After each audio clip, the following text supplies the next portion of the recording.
We'll get back on the subject, or I'm sure you can move back in that direction later, Mr. Stenberg. Mr. Flynn, what would you do to pursue and restore jobs in America? What policies would you pursue? Well, there's 4 pillars to jobs in America.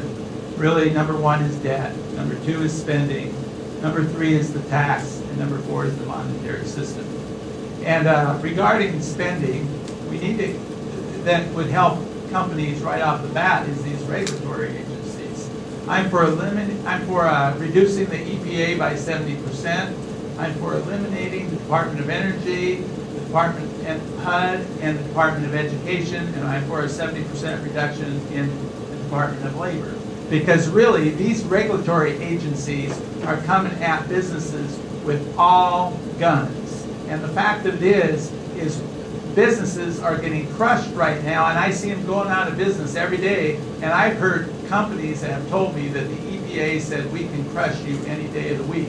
I'm also for the fair tax. That would get rid of the corporate tax, the income tax, the payroll tax, and the estate tax. That would give the biggest explosion to business in America that we've ever seen, and we can do more than compete with China. Senator, what administrative departments do you believe have hurt the job market the most, and why is that? There's a number of agencies and departments at the federal level that I believe hinder our businesses and cause them grief. First of all, the EPA. I'm a rancher. I understand rules and regulations that are brought down by that department. As chair of the Transportation Telecommunications Committee, I have had dealings with the Federal Highway Administration. And that's another department that I think you could look at eliminating programs and possibly eliminating entirely.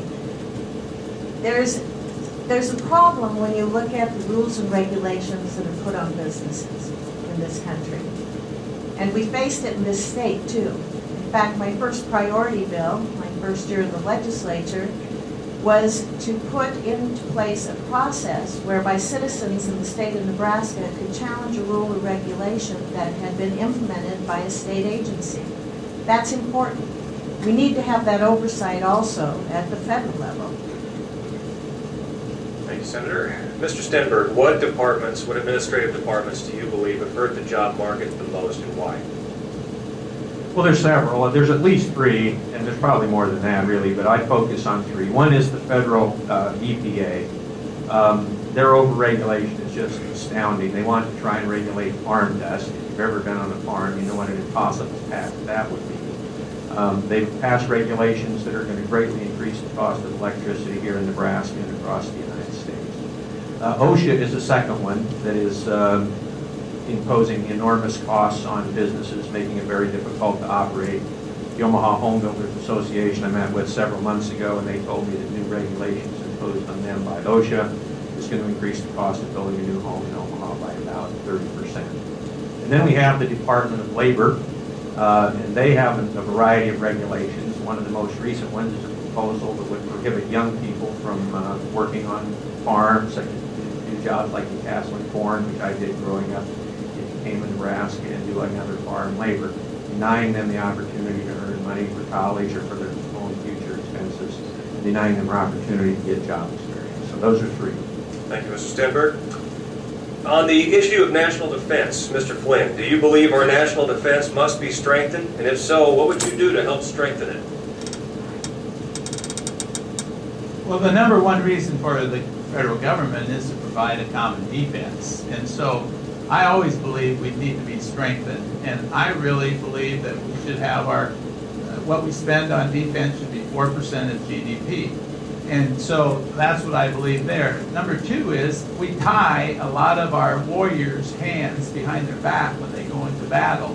And that's a sickening prospect, but it's a bad deal.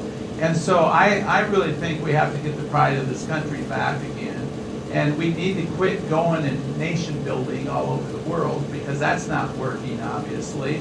And so when it comes to national defense, it's the most important thing. I also believe in a security defense initiative, and Space Defense Initiative. And so and we have to go after the Homeland Security thing. That's not a good deal. They've got too much power right now, and we need to trim them down a lot.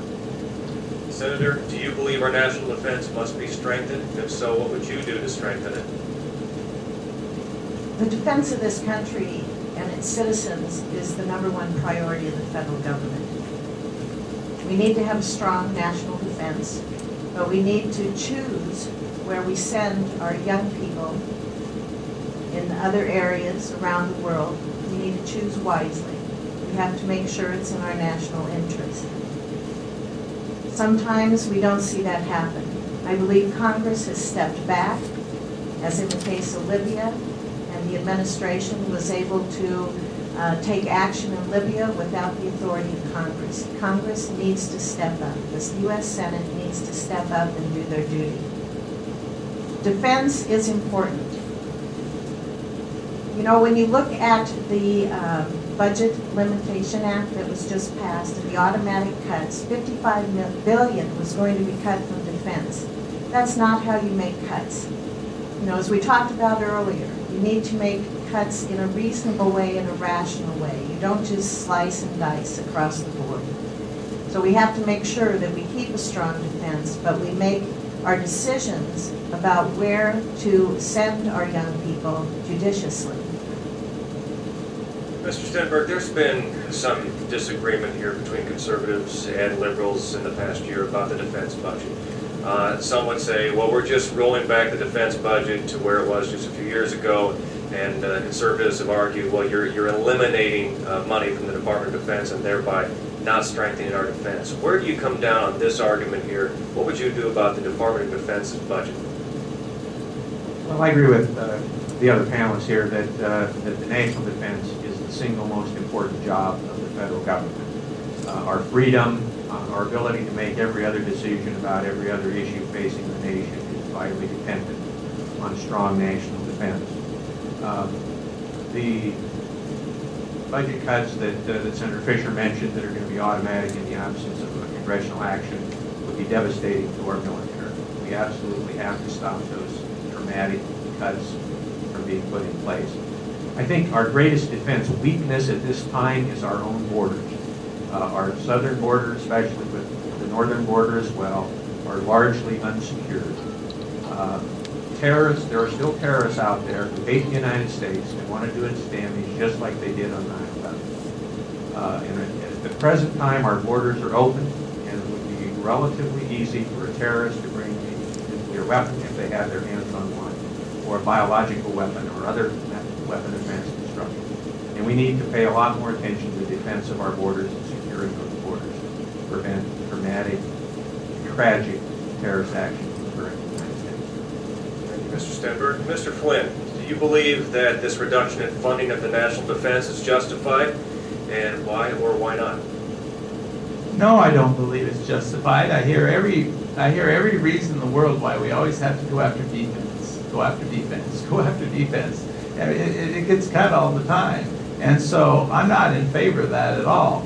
You know, we never go after any of the social welfare programs. And as a United States Senator, I know that the majority of people want to do that in America. We have a whole culture and generations that have never worked a day in their life, and this is getting sickening. And it's you know, we're at the precipice of, are we going to be a nation of welfare, or are we going to be a nation of workers? And so I think we ought to maybe point our direction into making the welfare people start working. I'm for a 75% reduction. You know, you hear illegal immigration, they say, well, we're only doing the jobs that the Americans want to do. Well, I know a whole bunch of people on welfare and unemployment that can do that, a lot of those jobs, because I'd be willing to do them myself. Thank you very much, Mr. Flynn. Senator Fischer, on the issue of the Constitution, and I don't think that Justice Ginsburg is here today, so I think she's okay with us discussing the Constitution. She doesn't seem to like it very much. Do you believe that the Constitution is our fundamental and paramount law? And if so, do you believe the federal government often operates in violation of that law? The Constitution is the document that we follow in this country. It is the ultimate law. What we've seen, though, through the years is case law and interpretations that have changed that. I think that's an issue. The president appoints political cheerleaders to the Supreme Court, as we're seeing now with Justice Kagan. He makes comments that I find very disturbing with regards to an equal branch of government. That's not the way you lead. The Constitution is the document that this country should live by, and we need to get back to it. Thank you, Senator. Mr. Stenberg, is our Constitution our fundamental and paramount law? And if so, do you believe the federal government operates in violation of that law? Well, it very definitely is the fundamental law of our country, and it was written in a way to protect our freedom by dividing the powers of government, limiting the powers of the federal government, providing a Bill of Rights to protect our most important rights of freedom. Federal government frequently violates it. I believe that Obamacare is one of the most recent and egregious violations of it. Another recent violation of it was when President Obama made a number of appointments, which he called recess appointments, when the Senate of the United States was not in recess. I think the question highlights the importance of the Senate's confirmation of Supreme Court justices. That's where we have the opportunity to make sure that we have people on the court who respect the Constitution, who see it as the fundamental law of our country, who will not legislate from the bench, and who will interpret the Constitution based upon the intent of those who wrote it in the first place. Mr. Flynn, if elected to office, what would you do if you believed the president or a federal agency were operating in violation of the Constitution? My duty as a United States Senator is to uphold the Constitution. And so if they're in violation of it, they need to be impeached. And that's what I'm really saying. Why don't we do impeachment in this country? You know, that's what it was for. And we're supposed to uphold the Constitution, and it's been getting really shredded by both parties over the years. And so I'm really saying, if we go to the people, I believe that most of Americans anymore are becoming more and more concerned about our Constitution and are getting more and more involved in upholding the Constitution. So really, we take this message to the people, and the only way we're going to get this stopped is to get we, the people, activated and back President Obama or any other of these elected officials up against the wall and make them accountable for their moves. And I will do whatever it takes as United States Senator to get that done. Senator, same question. If elected to office, if you believe the president or a federal agency were operating in violation of the Constitution, what would you do? As a U.S. Senator, it would be my duty to begin an investigation, and if necessary, then proceed through the impeachment process. It's easy to sit here and say, yes, I'm going to do this and I'm going to do that. These are serious issues. They are heavy issues. I went through an impeachment proceedings in the Nebraska legislature. It's a serious time. You need to be thoughtful about it, and you need to have the information available. So I believe that as a U.S. Senator, you need to begin those proceedings and make sure you have all the facts. If those facts lead to an impeachment, then of course that's the direction you have to go. Mr. Stenberg,